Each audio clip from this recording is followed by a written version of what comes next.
तर ठाण्यातील साकेत पोलीस मैदानामध्ये पोलीस भरती प्रक्रियेला सुरुवात झाली। एकूण 21,002 उमेदवारांनी अर्ज दाखल केलेत।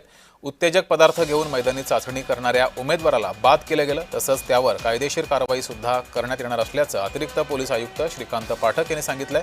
अतिरिक्त पोलीस आयुक्त श्रीकांत पाठक यांच्यासोबत बातचीत केली आहे आमचे प्रतिनिधी कुणाल भोईटे यांनी। पाहूया।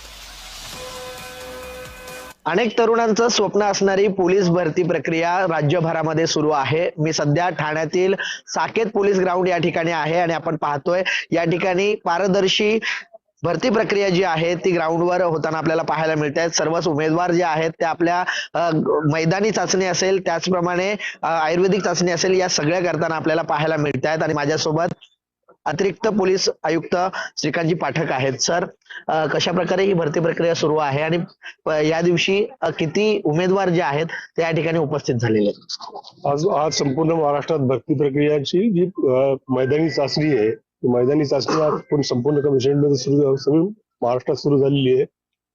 ठाणे पोलीस आयुक्तालयात टोटल अर्ज हे आपल्याकडे 21,002 अर्ज टोटल प्राप्त झालेले होते आणि आज आपण 1,500 उमेदवारांना मैदानी चाचणीसाठी बोलवलं होतं।